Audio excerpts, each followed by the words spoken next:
Les amis, cher public, chers téléspectateurs, chers auditeurs, chers camarades, écoute, bienvenue à toi sur ma chaîne Jean Sobayo et le droit. Donc merci vraiment à vous les amis de continuer à venir en masse lors des lives et puis évidemment à regarder de plus en plus les publications que je fais.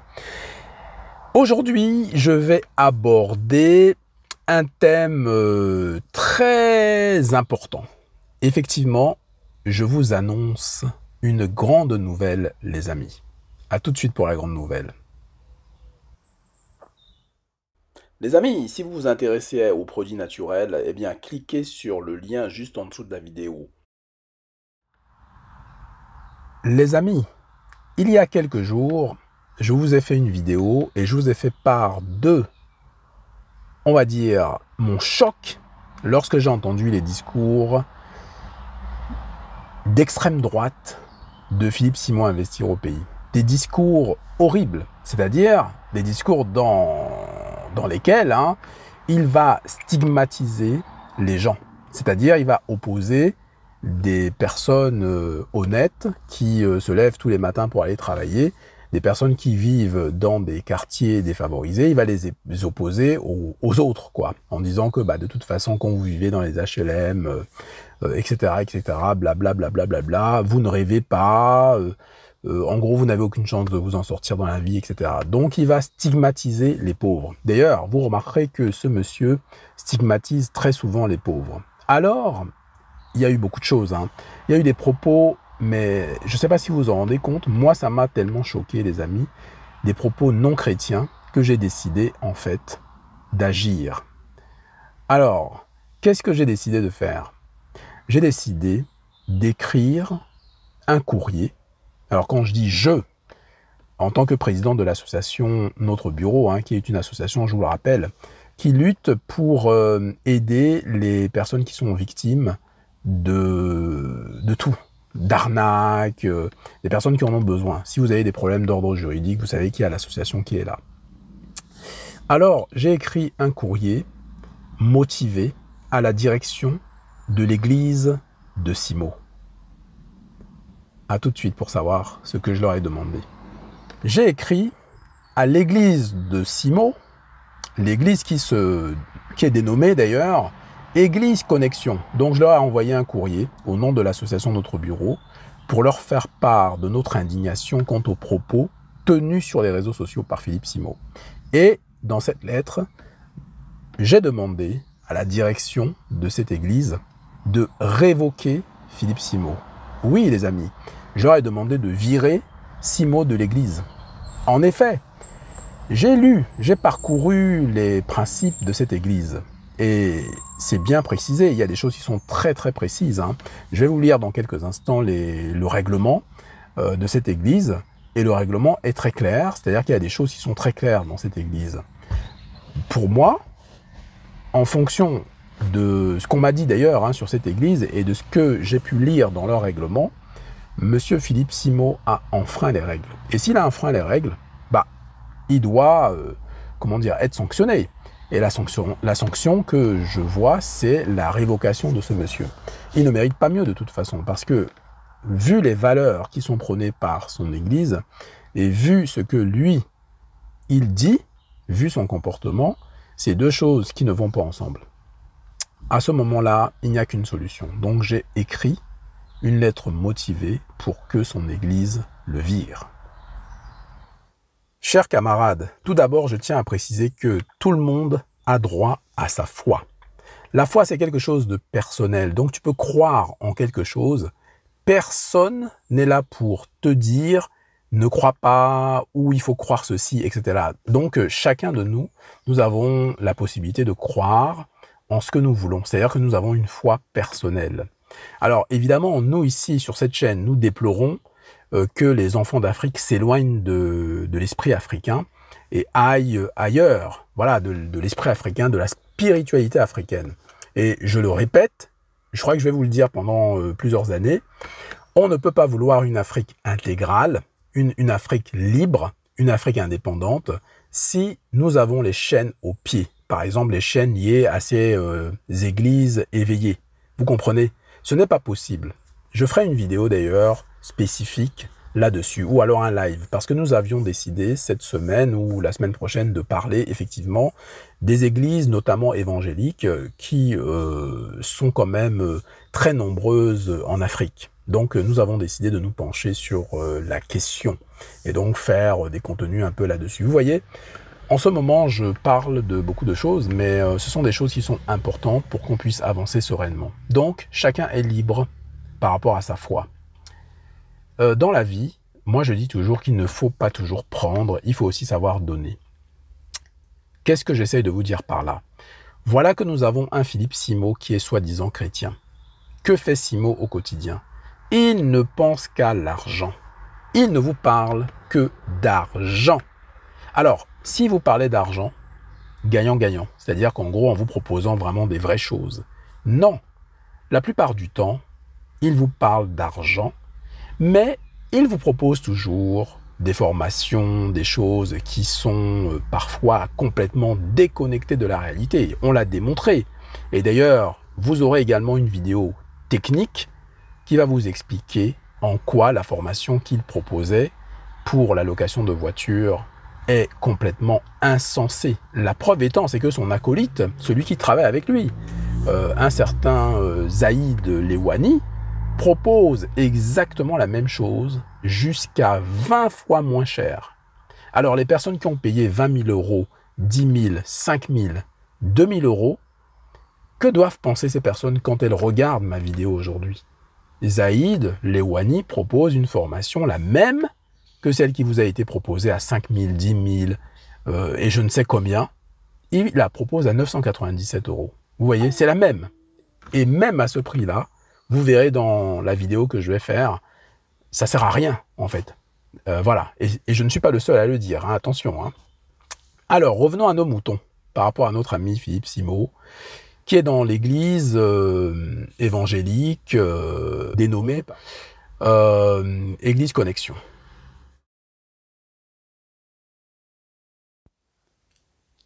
Les amis, il y a un mot français, imposture. Ça prend tout son sens.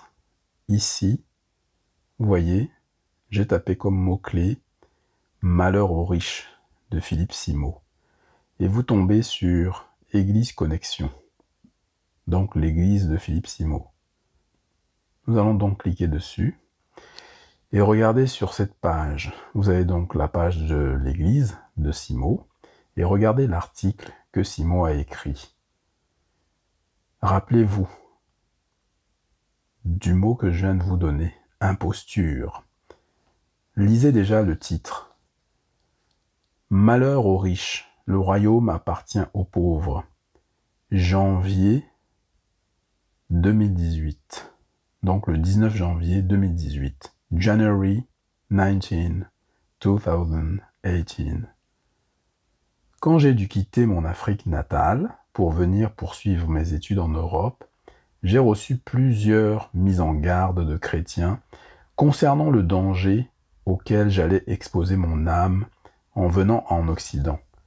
Ceci va peut-être vous surprendre, mais pour beaucoup de chrétiens en Afrique, l'Église en Occident est froide, pâle et remplie de chrétiens sans réelle passion pour Dieu. Beaucoup de croyants en Afrique pensent que la richesse et l'hyper-sécularisation de l'Occident a eu pour résultat dans l'Église de tiédir, sinon refroidir les chrétiens. Une fois en France, j'ai été surpris de me rendre compte qu'ici les chrétiens et surtout les personnes se définissant comme athées ou agnostiques attribuent l'avancée du christianisme dans le tiers-monde, Afrique et Amérique latine, à un tout autre facteur, la pauvreté. Oui, j'ai appris que la pauvreté était un terrain fertile pour la foi.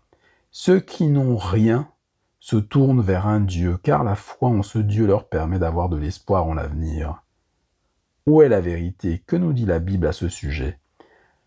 Jésus est du côté des pauvres.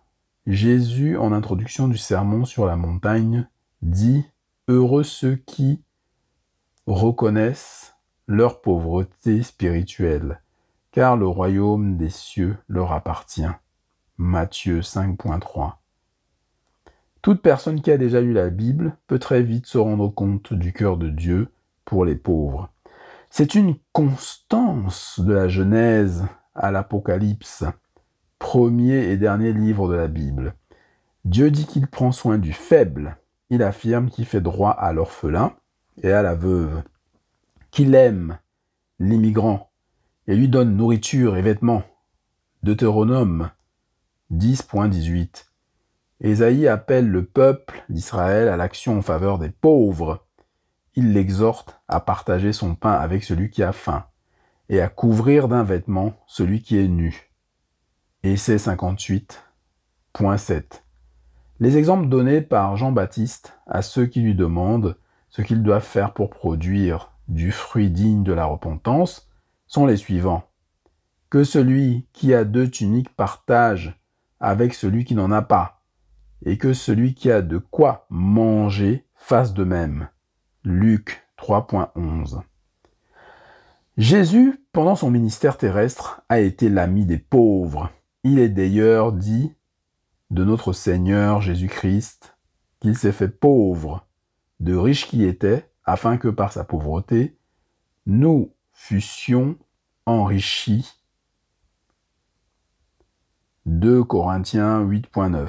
Et pourtant, cet amour pour le pauvre a souvent été mal pris. Le vœu de pauvreté institué. Le vœu de pauvreté est une promesse solennelle et publique faite à Dieu de renonciation à la possession de tout bien matériel en vue de se consacrer à Dieu. Il ne signifie pas ne rien posséder, mais plutôt tout mettre en commun. Il est compris comme une réponse à l'invitation du Christ au riche homme.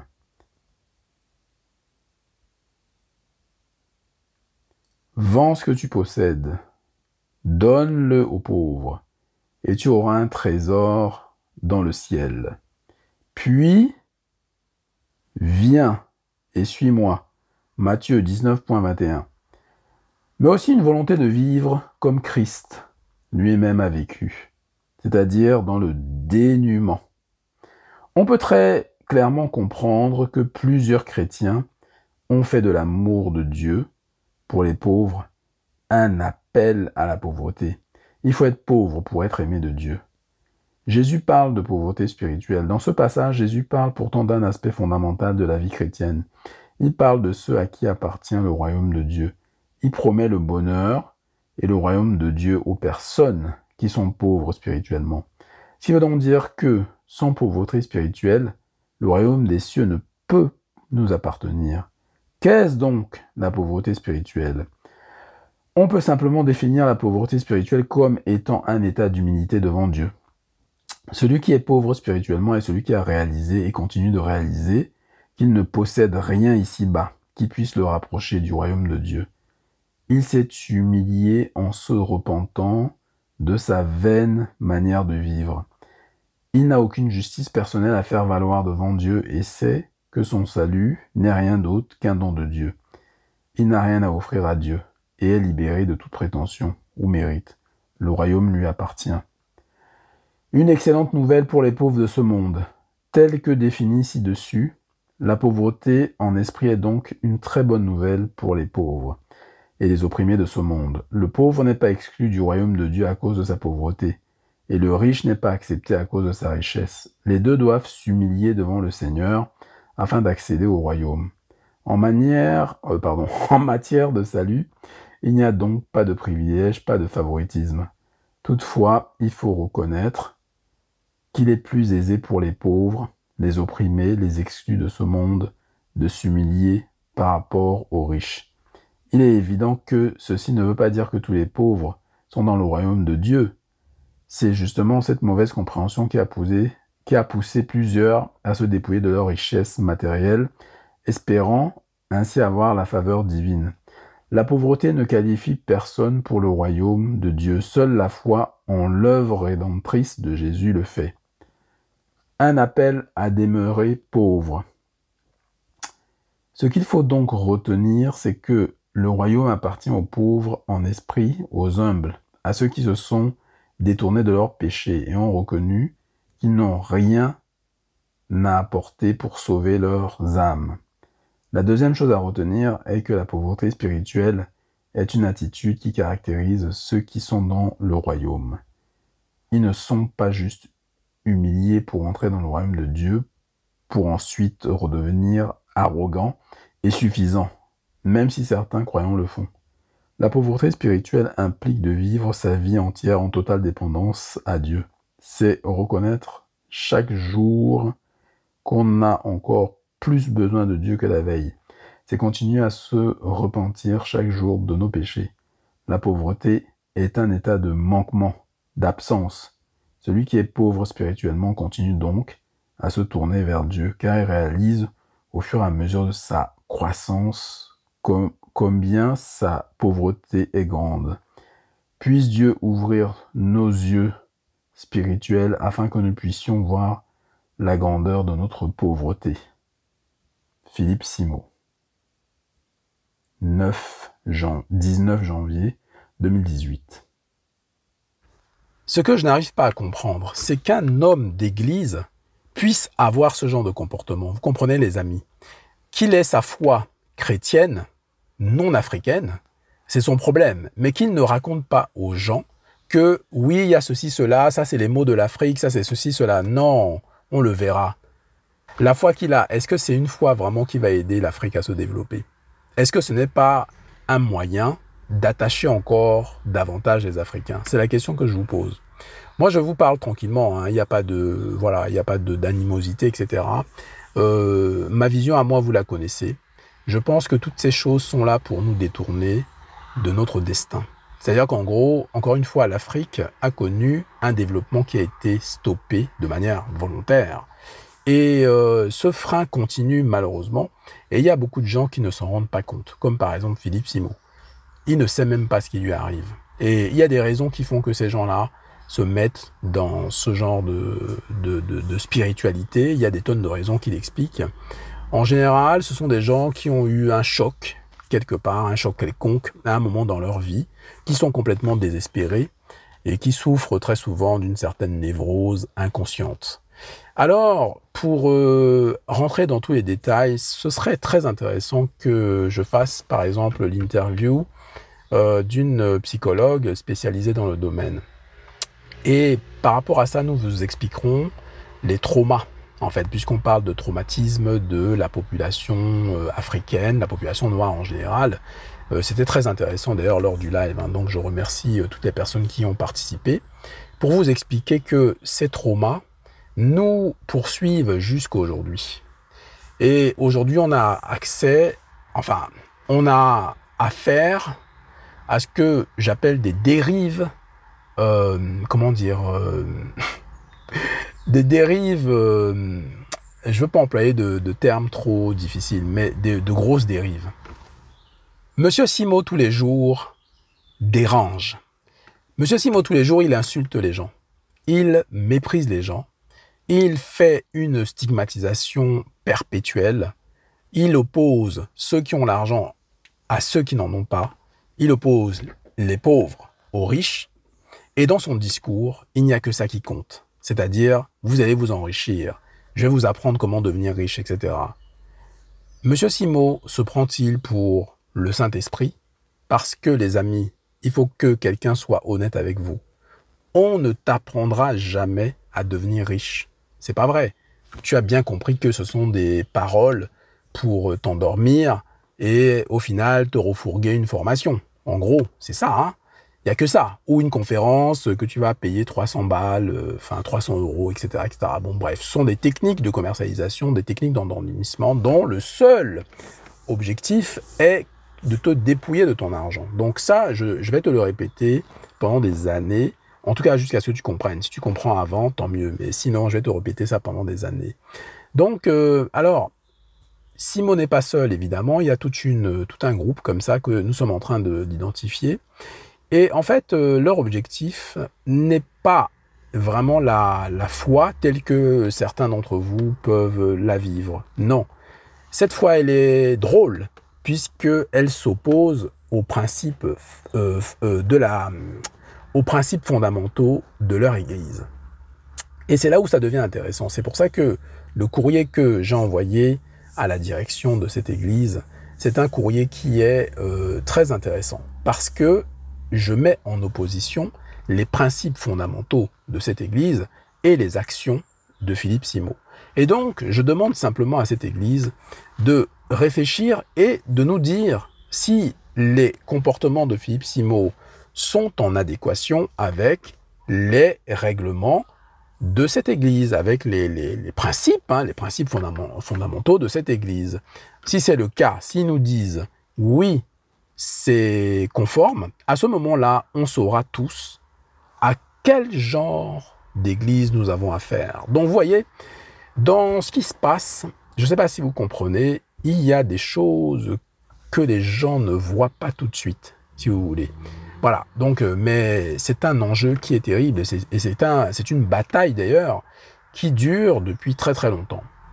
Vous voyez à quel point les gens essayent d'étouffer la spiritualité africaine. Je ne sais pas si vous vous rendez compte, à quel point par le marketing, donc le mauvais marketing, donc la propagande, on essaye d'étouffer la spiritualité africaine. Et toutes les personnes qui essayent de réveiller les consciences se retrouvent insultés. Au pays, il y en a même qui vont en prison, en fait. On les enferme même. Donc, voilà. Alors, ça va vraiment très loin, les amis. La France s'est battue. C'est pas pour rien que cette affaire de loi 1905 existe. Il y a eu des dérives terribles. Et c'est à cause de ces dérives terribles que la loi 1905 a vu le jour. Et depuis, on va dire qu'il y a une paix sociale qui s'est installée. Alors, ce qui se passe au pays est vraiment dramatique. C'est-à-dire qu'en gros, on est en train de, on est en train de conduire les gens sur un chemin qui n'est pas le chemin du développement. Il y a des gens qui ont fait des vidéos sur ce sujet. Par exemple, comment voulez-vous, à chaque fois qu'il vous arrive quelque chose dans votre vie, remettre tout ça au nom de Dieu? Voilà. Ah, j'ai pas pu finir mon cycle universitaire.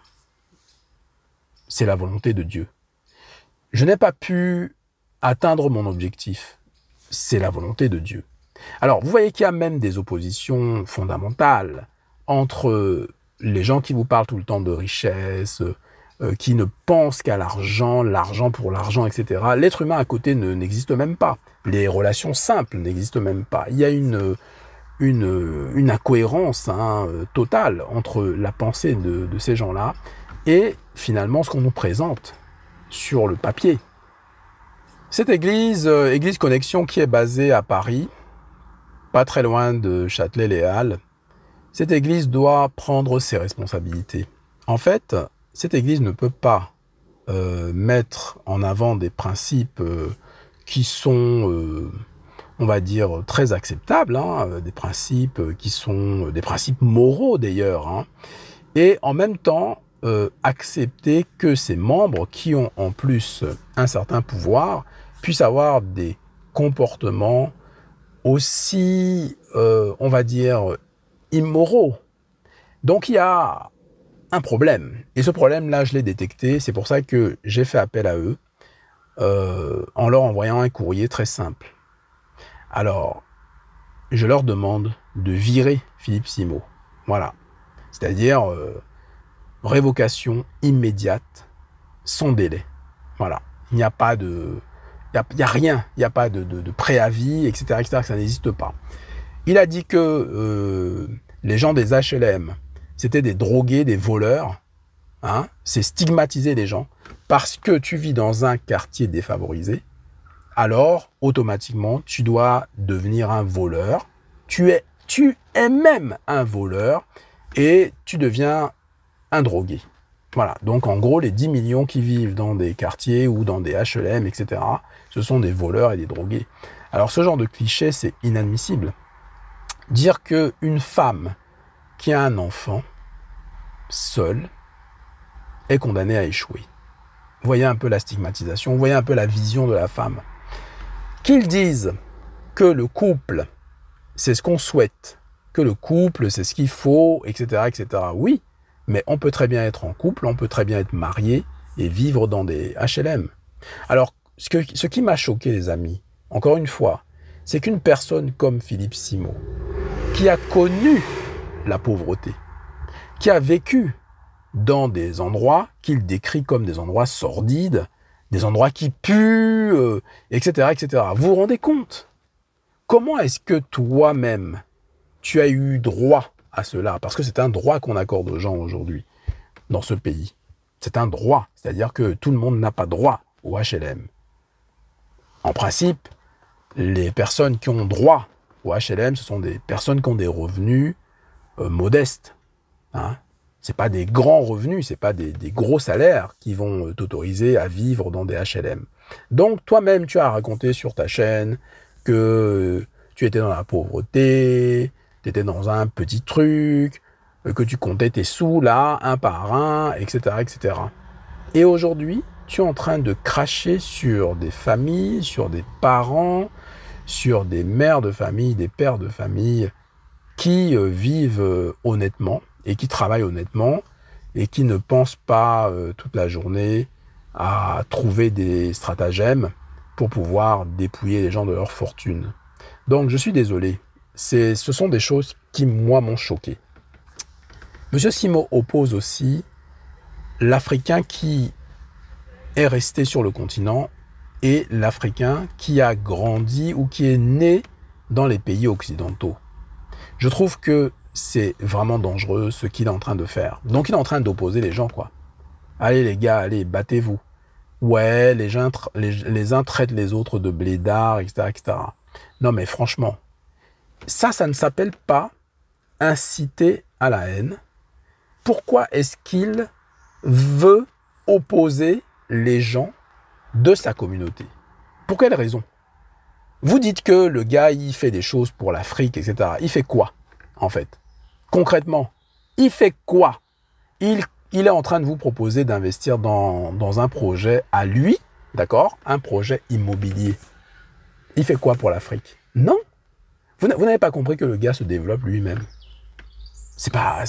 Il développe pas l'Afrique, il se développe lui-même. Je l'ai déjà expliqué dans certaines vidéos. En effet, Philippe Simot, son objectif, c'est de créer un empire. Est-ce que vous avez compris ça? Son objectif, c'est de créer un empire. Est-ce que tu as entendu? Lui, il s'en fiche que toi, tu te développes. Il faut que tu le comprennes. Il s'en fiche, il s'en tamponne. La preuve étant, c'est que, ayant bénéficié, on va dire, des aides sociales, ayant bénéficié des HLM, donc il a pu économiser de l'argent pendant un bon moment, parce que en réalité, à mon avis, ça l'a beaucoup aidé. Et donc, aujourd'hui, il est en train de tenir un discours qui est incompréhensible. Normalement, si toi, tu as vécu dans des conditions comme ça, tu dois respecter les gens qui sont aujourd'hui dans ces conditions-là. Et tu ne peux pas les condamner en disant que, bah voilà, ils sont là, ils resteront là, et puis ils n'ont pas de rêve. Quel rapport entre le fait de vivre à un endroit comme ça où, effectivement, c'est pas Neuilly, voilà, c'est pas le 16e, etc. On est d'accord, certains quartiers, ok, mais bon. Donc toi, tu penses que ceux qui sont ailleurs, qui sont dans le 16e arrondissement, ils ont plus de rêves que ceux qui sont dans des quartiers défavorisés. C'est que tu n'as rien compris à la psychologie humaine. En fait, il n'a rien compris, le mec. Alors, dites-moi dans les commentaires ce que vous en pensez. Dites-moi si ça vous parle, si vous êtes d'accord avec tout ça, avec cette façon de faire, parce que je ne comprends pas. Je ne comprends pas comment des chrétiens, justement, peuvent adouber ce genre de personnes. Je ne comprends pas comment des chrétiens, à la base, si tu es chrétien à la base, c'est que tu aimes les gens. Tu as de l'amour en toi. Et cet amour-là, tu dois le donner aux gens. Tu ne peux pas être chrétien et avoir un comportement comme ça de détestation des gens du fait de leur portefeuille. Tu ne peux pas être chrétien et détester les pauvres. Ce n'est pas possible. Il y a un truc qui ne va pas. Donc, si tu es chrétien et que tu détestes les pauvres et que tu stigmatises les pauvres, eh bien, ce n'est pas possible. On doit te virer de ton église. Ça veut dire que tu n'es pas un vrai chrétien. C'est de l'imposture, tout simplement. Entre ton comportement, ton discours, tes actions, etc. et, comment dire, ta qualité de chrétien, de diacre, de cette église, eh bien, non, ça ne va pas. D'ailleurs, il faut aussi que l'église précise la qualité de Philippe Simot. Et il faut aussi que cette église nous explique, parce que le public a le droit de savoir, comment se fait-il que, après les lives que j'ai pu faire sur ce thème, la photo de Philippe Simot a disparu du site internet de l'église. Vous voyez, avant que j'en parle, c'est vraiment sourcé, hein, ce que je vous dis. C'est pas des choses, des paroles en l'air. Avant que je parle de cette affaire, Philippe Simot apparaissait sur les réseaux sociaux, enfin sur internet. Quand vous tapiez Philippe Simot Église, par exemple, vous voyez Église Connexion. Il y avait sa photo qui était là, et c'était bien marqué diacre. Voilà. De toute façon, même si l'église l'a retiré, il y a toujours ma vidéo qui est là, où je montrais clairement que le gars était là et il avait un poste. Donc, vous voyez, alors il faut qu'on nous explique ce qui s'est passé. Pourquoi est-ce que il a été retiré du site internet? Et d'ailleurs, est-ce que il est toujours présent dans cette église et est-ce qu'il a toujours cette qualité de diacre? En tout cas, moi, ce que j'ai demandé, c'est qu'on le vire. Parce que par rapport à ce qu'il a dit, hein, par rapport à ses mauvaises paroles et par rapport à son comportement en général, il ne mérite pas d'être dans une église comme celle-ci. D'après les principes fondamentaux de cette église que j'ai lue. S'il y a des choses qu'on nous cache, c'est autre chose. Mais d'après vos règlements, d'après vos principes, vous devez le virer. Parce qu'il n'a rien à faire chez vous. Voilà. Et une fois que vous l'aurez viré, peut-être qu'il comprendra que bon, il y a des gens qui commencent voilà, à voir clair, hein, dans sa façon de faire, quoi, vous voyez. Voilà. Les amis, chers camarades, chers auditeurs, chers téléspectateurs, cher public. Alors, avant d'aller droit au but, hein, et puis de vous parler un petit peu de ce qui se passe avec Monseigneur Philippe Simot, en fait, à la fin du mois, les amis, il y a le brunch dating. Vous voyez, on organise les choses pour que vous puissiez vous rencontrer, pour effectivement faire de belles rencontres, des rencontres amoureuses, mais aussi, ça peut être des rencontres amicales, qui vont peut-être déboucher sur des rencontres amoureuses. Et puis, je dis que cet événement est ouvert à tous, c'est-à-dire que même si vous êtes en couple, venez avec votre chérie, ça peut être très amusant. Alors, les places sont disponibles sous la vidéo, vous avez un lien, vous cliquez dessus pour réserver tout de suite votre place pour la fin du mois. Donc, ça peut être le 24 comme le 1er. Donc, on est en train d'hésiter entre deux dates. Donc, la date sera précisée dans pas longtemps, les amis. Alors, n'oubliez pas évidemment de cliquer sur le pouce, hein, donc vous cliquez, hein, vous likez, et puis vous commentez, voilà, et puis vous partagez, il n'y a pas de souci. Les amis, cette émission touche à sa fin, merci de l'avoir suivi, donc voilà, et ben écoutez, d'autres vidéos vous attendent hein, sur beaucoup de thèmes, beaucoup de sujets. On va parler évidemment des églises. On va parler des églises dans le cadre d'une autre vidéo. C'est pour ça que je ne m'étale pas trop là-dessus, puisqu'on va faire vraiment un vrai truc sur les églises, en fait, hein, par rapport à l'Afrique, puisque l'Afrique regorge de tout cela. Donc on va essayer de vous expliquer en profondeur tous les mystères de ces églises qui viennent chez nous et nous empêchent quand même d'évoluer, les amis. Hein. On va vous expliquer pourquoi, comment, etc. Bref, il y aura tout un contexte. Donc, ce sont des choses qui sont très intéressantes. Et évidemment, on ne peut pas dissocier notamment les églises évangéliques et Philippe Simot. Parce que, évidemment, Philippe Simot est un évangéliste. Et je ne comprends pas d'ailleurs pourquoi les gens ferment les yeux là-dessus. Vous savez que sa chaîne est remplie de personnes qui ont la foi. Moi, à chaque fois que je regarde, alors avoir la foi, c'est un grand mot, mais il y a beaucoup de personnes qui sont de sa confession là, hein, d'accord? Il y en a beaucoup, ça se voit. Il y a beaucoup de gens qui sont dans les églises éveillées, qui sont là-bas. Ils sont là-bas, plein. Vous voyez? Alors, j'ai rien contre. Attention, c'est pas ce que je dis, parce qu'il y en a déjà, ils vont commencer à dire, ouais, mais lui, machin. Non, tu peux avoir la foi, il n'y a pas de problème, j'ai rien contre. Mais là où ça devient bizarre, c'est que, comment toi, tu peux être chrétien et aller vers quelqu'un qui stigmatise, hein, qui insulte les Africains, qui divise les Africains, qui insulte les gens en disant que les gens sont pauvres, etc. Ils vivent dans des endroits sordides, ça pue, qu'une femme qui vit dans ces endroits-là va être enceintée en moins de 2 et que sa vie sera foutue, etc., etc. Bon, bref, vous comprenez, ce sont des idées très, très dangereuses. Hein. C'est une façon de faire qui est dangereux. Dire que les blédards, donc les blédards, sont beaucoup plus intelligents finalement que les gens qui sont ici hein, dans les études. Alors, c'est dingue parce que sortir des aberrations comme ça, il y a des gens qui applaudissent. Hein. Il y a des gens qui applaudissent comme ça alors que c'est une aberration totale. Parce que déjà, il faut comparer les échantillons. C'est-à-dire que tu prends les gens qui sont nés ici, donc les Africains qui sont nés ici, qui font des études supérieures, et tu prends maintenant les soi-disant blédards dont tu parles, qui font des études supérieures. Et là, on peut comparer et analyser. C'est une étude qu'il faut faire. C'est une vraie étude sociologique. Tu peux pas sortir des chiffres comme ça, tu vois. Et puis, dire que, affirmer de toute façon des choses comme ça, c'est juste semer la zizanie. Et dire que les gens qui sont nés et qui ont grandi ici ne font pas d'études, c'est quand même dingue. Mais les amis, il est en train de vous insulter. Mais la plupart d'entre vous qui suivez ce monsieur, vous êtes où? Vous n'êtes pas de la diaspora. Donc, dans les personnes qui suivent ce monsieur, il y a des gens de la diaspora, il y en a plein. Alors, vous êtes des tocards ou non?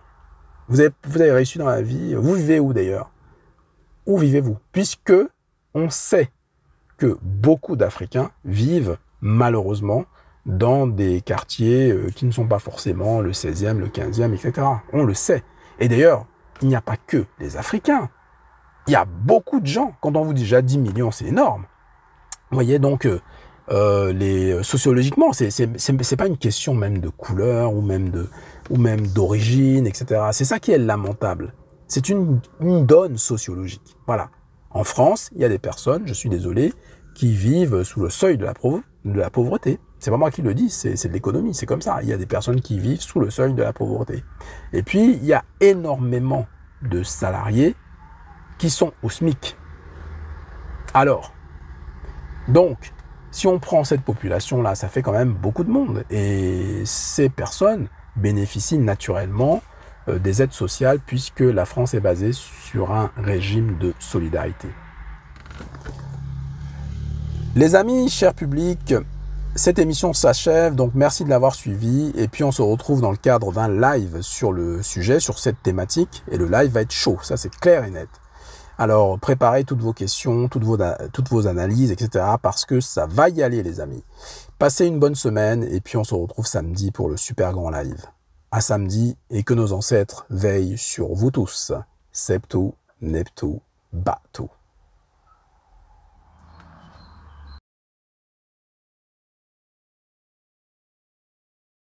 Les uniques propriétaires de cette terre, ce sont les Noirs. L'Afrique, n'oubliez pas, Égyptiens, Tunisiens, que c'est notre terre, c'est notre continent. Il ne faut pas blaguer avec ça. Septu, Neptu, Batu. Tout ça ne fait pas partie de nos valeurs. Alors attention les amis. Chumba. LR Healthcare. Marie est une abonnée, elle vous invite à venir sur son site pour découvrir tous ses produits. Si vous êtes intéressé par des produits naturels, vous cliquez sur le lien qu'il y a en dessous de la vidéo.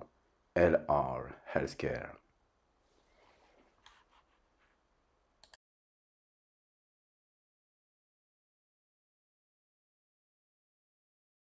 En fait, on a envie de vous montrer un petit peu voilà, les coulisses de l'association. On a envie que les gens se rencontrent. On a envie qu'il y ait de l'effervescence et que l'amitié se développe. Vous voyez?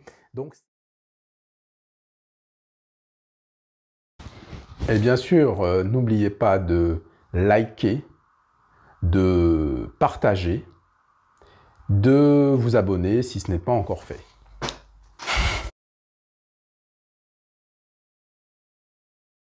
Voilà, je suis un corrompu. Voilà, j'ai été corrompu par l'IEP Limal.